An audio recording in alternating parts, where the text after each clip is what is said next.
カリカリきアパートに引っ越してきた。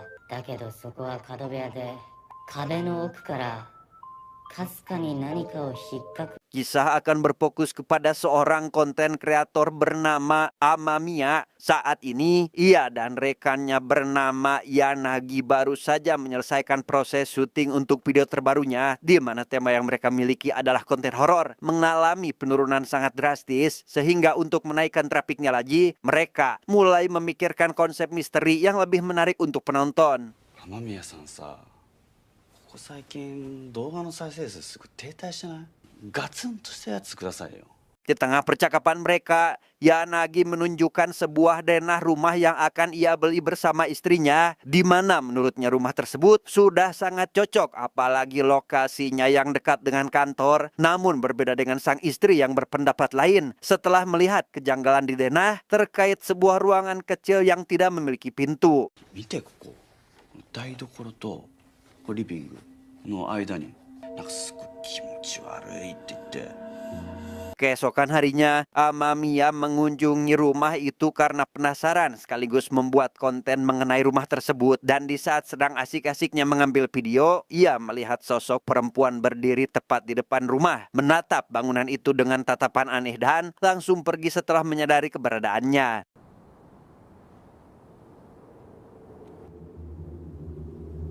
Di sana ia bertemu dengan sahabatnya bernama Kurihara yang merupakan seorang arsitek untuk menanyakan makna ruangan aneh yang terdapat pada denah rumah tersebut. Dan setelah Kurihara memeriksanya dengan seksama, ia menemukan kejanggalan lain pada kamar anak yang tidak memiliki jendela, memiliki 2 pintu, serta akses yang sangat jauh dari tangga. 何かのために必要だったということです。 Rumah yang seolah-olah dirancang untuk memproteksi sang anak secara berlebihan membuat Amamiya menduga jika rumah tersebut mungkin merupakan tempat pelecehan atau semacam ruang tahanan yang dibuat khusus oleh orang tuanya agar sang anak tak dapat keluar kamar tanpa persetujuan terlebih dahulu. まるで刑務所の独房のようだ。過保護というには行き過ぎています。ただの妄想ですよ。 Sesampainya di rumah, Amamiya langsung menyelesaikan rekaman dan mengedit video untuk segera diupload karena para penonton sudah tidak sabar untuk segera melihatnya. Namun ketika sedang anteng-antengnya mengedit, ia melihat kejanggalan lain yang membuatnya sangat penasaran.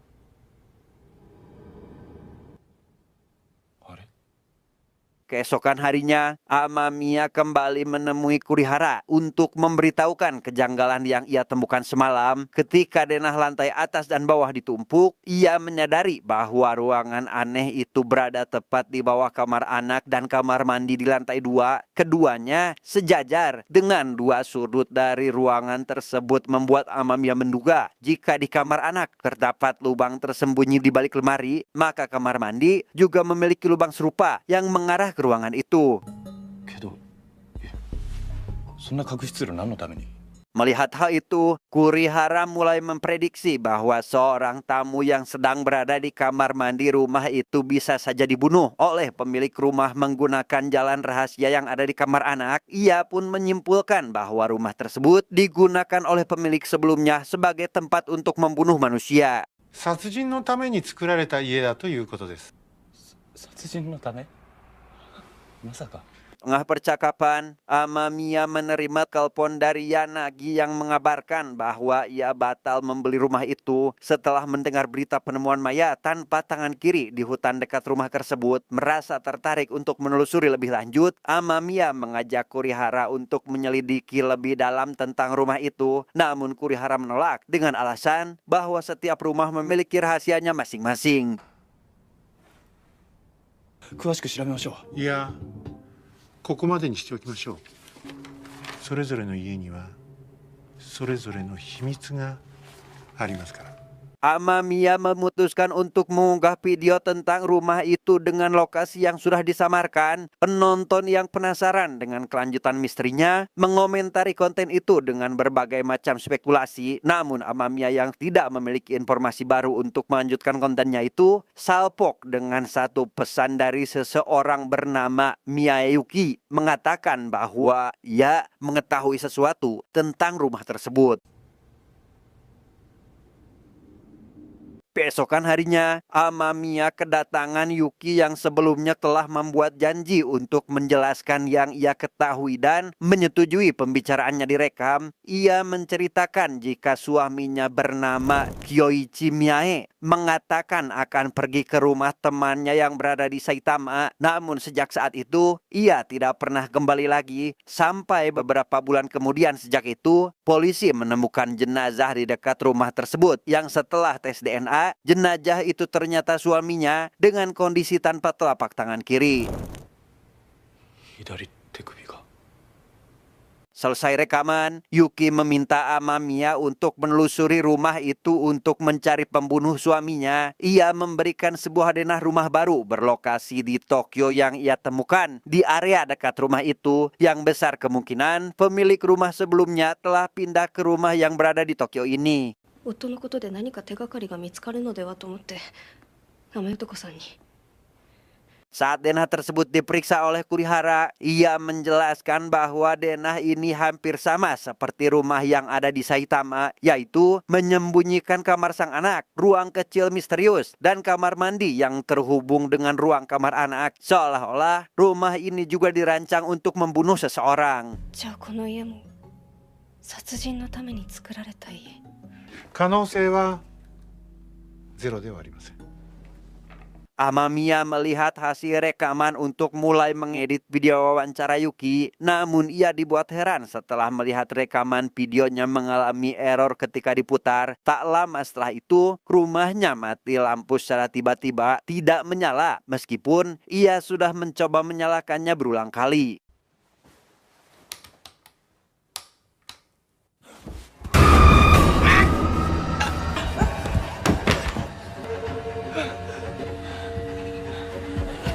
Sosok menyeramkan itu memperingatkan Amamiya untuk tidak lagi mencampuri urusan rumah yang sedang ia telusuri. Lalu tiba-tiba menyerang dengan pisau hingga ia pingsan karena terluka di bagian lehernya.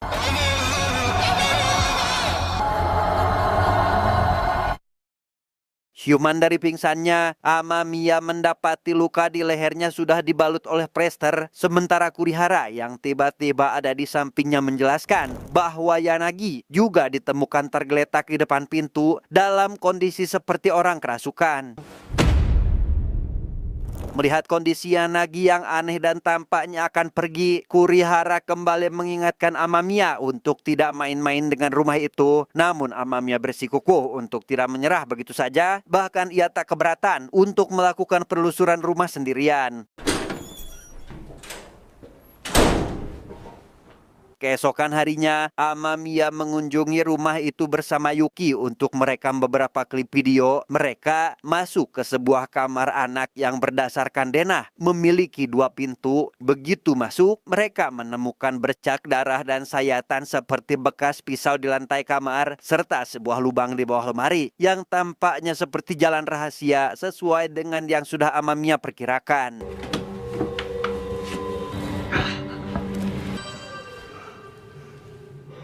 Sebelum menelusuri lubang itu, Amamiya menerima telepon dari Kurihara yang mengatakan bahwa ia baru saja mendapatkan informasi tentang Kyoichi Miyae atau mayat yang ditemukan di hutan dekat rumah. Ternyata belum pernah menikah dengan siapapun. Hal itu memastikan bahwa Yuki telah berbohong kepadanya dan... 雨男さん。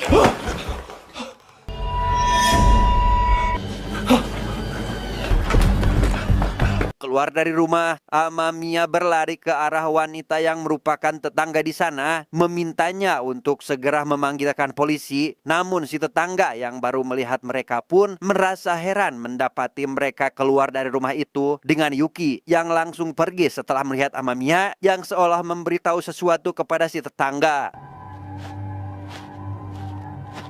Sesampainya di rumah, Amamiya kembali didatangi Yuki yang meminta maaf atas kejadian tadi siang yang telah menakut-nakutinya dan membohonginya. Hal itu ia lakukan agar Amamiya tidak takut kepadanya yang merupakan keturunan Katabuchi. Sementara Amamiya memberitahu bahwa tetangga tadi memberinya foto keluarga keturunan Katabuchi atau si pemilik rumah sebelumnya, yaitu sang suami bernama Keita, istri bernama Ayano, dan anaknya bernama rumah Hiroto, hingga Amamiya pun berasumsi bahwa Yuki adalah saudara kandung dari Ayano. あなたはこの綾乃さんって人の妹さんですよね。 Akhirnya Yuki bercerita tentang keluarganya yang terdiri dari ayah, ibu, dan kakak perempuannya bernama Ayano yang sangat dekat dengannya. Namun di saat Yuki duduk di bangku SMP, ayahnya meninggal akibat kecelakaan yang membuat Yuki merasa sangat kehilangan. Selang beberapa hari dari itu, Ayano dinyatakan menghilang begitu saja. Bahkan saat Yuki bertanya pada sang ibu, ia seolah tak peduli dan mengatakan bahwa Ayano sudah bukan lagi keluarganya. Ditambah dengan kedatangan paman Kingchi yang terlalu sering berkunjung seolah mengawasi, membuat Yuki saat itu tak nyaman tinggal di rumah hingga memutuskan untuk meninggalkan ibunya dan hidup mandiri. Selain itu, Yuki pun berkata bahwa setahun lalu ia bertemu Ayano di sebuah tempat dan baru mengetahui jika kakaknya itu sudah menikah dengan pria bernama Keita, yang dari pernikahannya itu Ayano dikaruniai satu orang anak bernama Hiroto yang baru berusia 1 tahun saat pertama bertemu. Namun baru saja Ayano akan menjawab pertanyaan sang adik, sebuah mobil hitam memberi kode agar Ayano segera memasuki mobil. Lantas Ayano pun beranjak pergi, namun memberikan Yuki secari kertas sebelum Ayano benar-benar meninggalkannya. 東京と埼玉の2つの間取りの家の。そうだ。 Mendengar hal itu, Amamiya pun memberitahu jika si tetangga pernah melihat sosok anak kecil dengan rambut panjang dan sempat memotretnya sebelum keluarga itu pindah. Ketika Amamiya menambahkan intensitas cahaya pada foto anak kecil tersebut, terlihat anak kecil berambut panjang memakai topeng yang sama seperti orang yang mencelakainya waktu itu.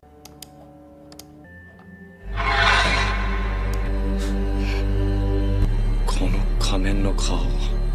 Keesokan harinya, Amamiya dan Yuki menemui Kurihara di kantor untuk meminta bantuan lagi. Mereka menunjukkan foto anak kecil tersebut yang membuat Kurihara menyimpulkan bahwa anak dalam foto itu adalah laki-laki usia SD dikaitkan berdasarkan cerita dari Yuki. Kurihara menjelaskan kembali jika 4 tahun lalu, Ayano membangun rumah di Saitama dan tinggal bertiga bersama si anak misterius. Namun setelah Hiroto lahir, mereka pindah ke Tokyo dan membuat kamar dengan jendela besar untuk Hiroto. Lalu 2 jenazah yang ditemukan di dekat kedua rumah tersebut, Kurihara menyimpulkan jika Ayano lah pelakunya. 差し詰め殺人一家ということでしょうか。栗原さん。姉はとても優しい人なんです。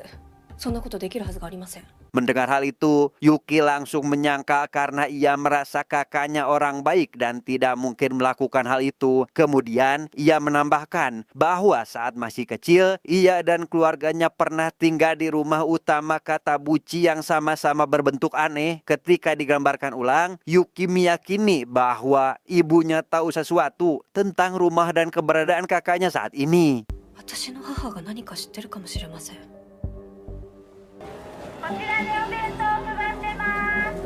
Di sana, Amamiya, Yuki, dan Kurihara menemukan sang ibu yang bekerja sebagai sukarelawan tunawisma. Setibanya di rumah, Yuki langsung menanyakan keberadaan kakaknya dan keanehan rumah itu, di mana sang ibu yang tak ingin memberitahukan apapun membuat Yuki berkata, ia akan menanyakan langsung kepada leluhur di rumah utama, yang membuat si ibu langsung memberikan buku catatan aneh milik ayahnya yang sebelum meninggal.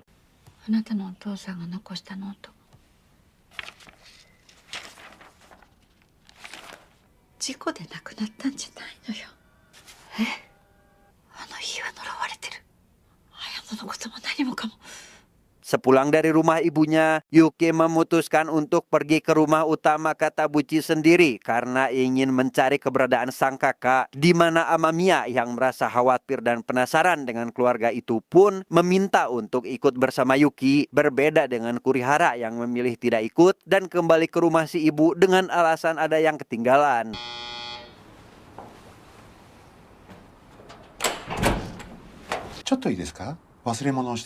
Di rumah ibu Yuki, Kurihara menemukan topeng menyeramkan yang ternyata berasal dari sekte sesat Katabuchi yang digunakan untuk menyerang Amamiya di rumahnya waktu itu, di mana ia mendesak si ibu untuk menceritakan apa yang sebenarnya terjadi pada leluhurnya itu.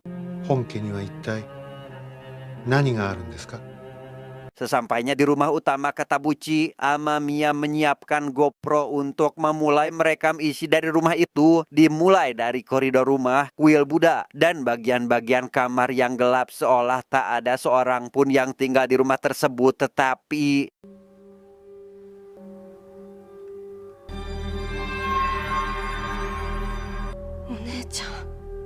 setelah itu, Amamiya dan Yuki menghadap leluhur Katabuchi termasuk Paman Kingchi yang sering datang ke rumahnya waktu itu, serta Ayano dan Keita yang tak menunjukkan keramahannya sedikit pun. Saat Yuki menanyakan kemana saja Ayano selama ini, Ayano menjawab dengan dingin bahwa ia berada di sini sejak dahulu. Bahkan saat Yuki bertanya tentang kabar Hiroto, si nenek mengeram yang menyebabkan mereka semua sangat terkejut. ヒロトちゃんはどこにいるの？子供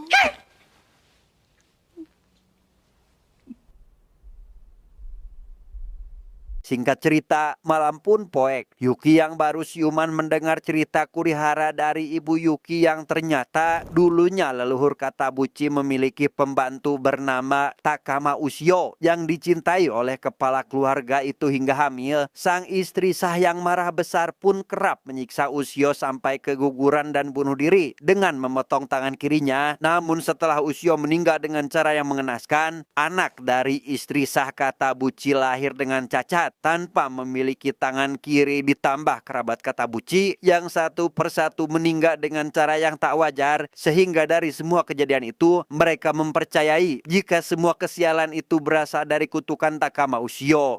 決して近づいてはいけないんです片渕家には Berdasarkan ramalan paranormal, siapapun yang mewarisi garis keturunan Katabuchi harus melakukan ritual persembahan tangan kiri, di mana anak laki-laki yang belum pernah terpapar sinar matahari harus membunuh seseorang saat berumur 10 tahun dan memotong tangan kiri orang yang dibunuhnya itu untuk dipersembahkan kepada Ushio, yang artinya keluarga Katabuchi telah membunuh banyak orang dalam beberapa generasi.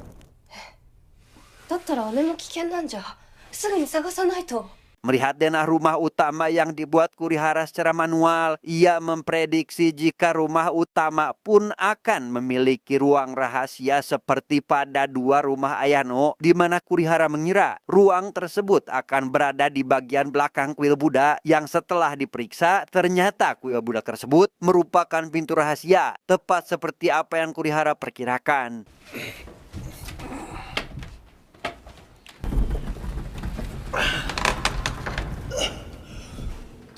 Setelah pintu rahasia terbuka, Amamiya, Kurihara, dan Yuki memasuki ruangan yang mirip seperti lorong. Ketika mereka menemukan pintu di dalam lorong tersebut, pintu itu mengarah ke kamar dua yang membuat mereka heran. Untuk apa dibuatkan jalan rahasia seperti itu?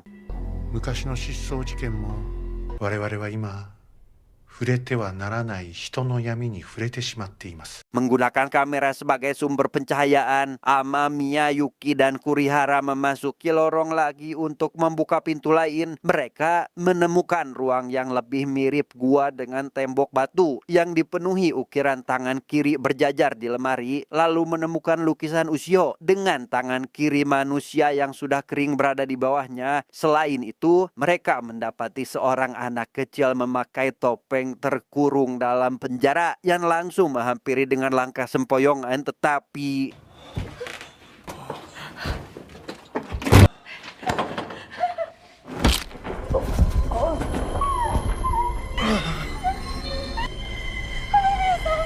di sana Ayano dan Keita memanfaatkan momen dalam ruang rahasia ini untuk menceritakan yang sebenarnya terjadi, yaitu pada saat Ayano dan Keita masih SMA, Keita yang sering dibully oleh teman-temannya menyadari jika Ayano lah orang satu-satunya yang baik kepadanya saat itu. Sampai Keita ada di tahap cinta mati kepada Ayano, ia berniat untuk menikahinya meskipun Ayano sudah memperingatkan jika keluarganya itu selalu melaksanakan ritual tangan kiri. Namun hal itu tidak membuat Keita mundur, bahkan akan membantu apapun yang Ayano minta. Singkat cerita, Keita dan Ayano yang baru menikah lantas diberi amanah bayi untuk mereka rawat oleh leluhurnya. Bayi tersebut adalah Taoya yang saat itu baru berusia 6 bulan, tidak boleh terkena sinar matahari karena diketahui akan ditugaskan untuk membunuh manusia sejak usianya menginjak 10 tahun. それで先ほどの仮面の子が東也君ということですか。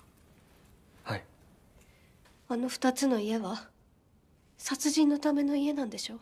Rumah Ayano di Saitama yang dibangun dengan ruang tersembunyi di lantai 1 digunakan untuk persembunyian Taoya yang beberapa kali diancam akan dibawa kembali oleh leluhur ke rumah utama. Ayano yang sudah menganggap Taoya sebagai anak sendiri pun tak ingin Taoya membunuh manusia, berusaha memikirkan cara agar bisa keluar dari ancaman leluhur Katabuchi yang seolah-olah telah mencuci otak mereka dan membuat mereka terus-menerus mengambil tangan kiri manusia untuk diberikan kepada leluhur tersebut yang meski sudah memberikan tangan kiri sesuai permintaan, mereka tetap tak bisa melawan. Hingga pada akhirnya kembali ke rumah utama dengan keadaan Taoya terkurung dalam penjara, sedangkan Hiroto yang entah di mana keberadaannya. 逆らうこともできないまま Di tengah pembicaraan, muncul puluhan pasukan klan Katabuchi yang mengenakan topeng dengan salah satu anggota yang menggendong Hiroto untuk mengikuti persembahan tersebut. Disusul Taoya yang bertugas untuk memotong tangan kiri manusia yang rupanya target manusia untuk persembahan adalah tangan kiri Amamiya yang sudah dipegang erat oleh dua anggota dari sekte tersebut. Taoya yang terlihat tak ragu menjalankan perintah leluhurnya ini pun lantas menjalankan aksinya, tetapi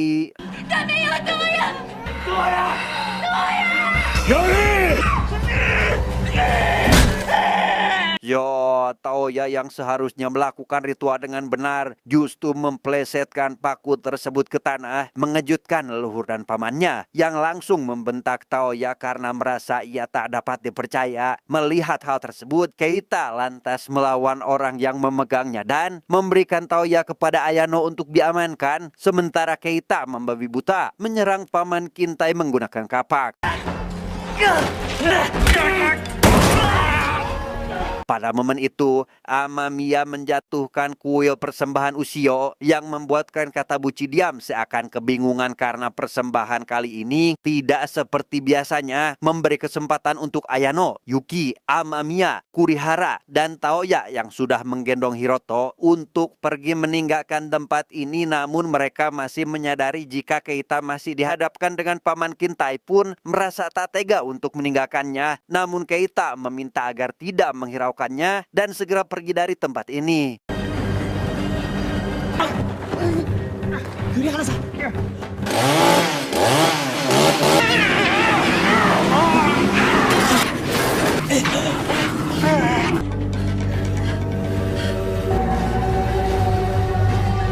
Di dalam rumah, Amamiya diserang oleh paman Kintai dan melemparkan kamera miliknya. Amamiya yang hampir saja dibunuh pun akhirnya mendengar fakta dari si paman yang mengatakan bahwa orang-orang di sana sudah dicuci otak dengan rasa takut agar mereka melakukan ritual tersebut, dan kesialan-kesialan yang pernah terjadi dilakukan olehnya sendiri, membunuh orang-orang tak berdosa yang ternyata punya maksud, yaitu semakin sedikit anggota keluarga Katabuchi yang tersisa, semakin banyak aset yang dia dapatkan. 片渕の資産だよ。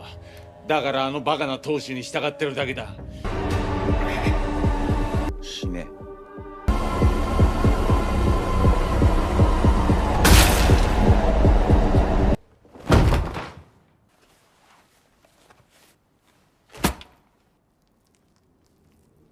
Merasa ada kesempatan untuk kabur, Amamiya, Kurihara, Ayano, Yuki, Taoya, dan Hiroto berlari keluar hutan ke arah jalan raya yang langsung mendapati ibunya dengan menggunakan mobil untuk mereka tumpangi. Dari balik jendela mobil, mereka pun bisa melihat rumah utama Katabuchi telah kebakaran.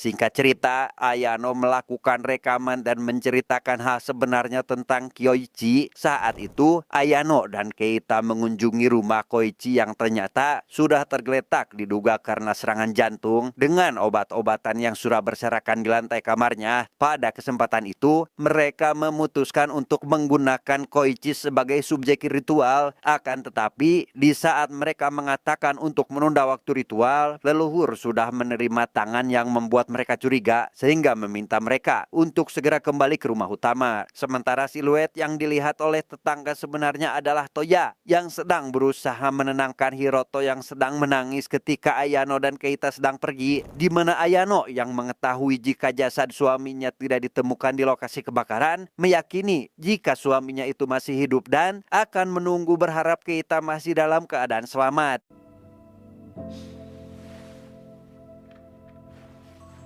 Selesai merekam, Amamiya berpamitan dengan Yuki yang sangat berterima kasih atas bantuannya dalam mencari sang kakak selama ini, di mana ia yang diberi kesempatan mengupload konten bagus untuk YouTube-nya memilih untuk tidak mempublikasikannya dengan alasan setiap rumah mempunyai rahasianya masing-masing. ネタ出さないなんてさ、大バズり間違いないのに。それぞれの家にはそれぞれの秘密がありますから。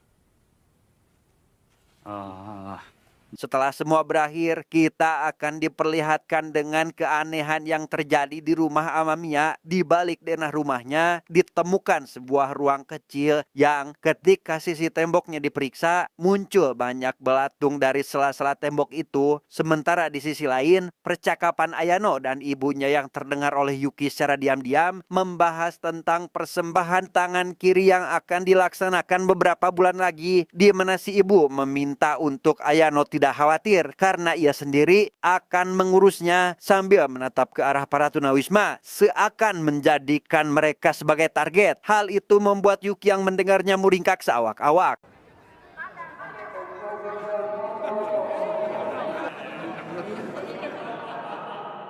Tamat, ending yang sangat membagongkan.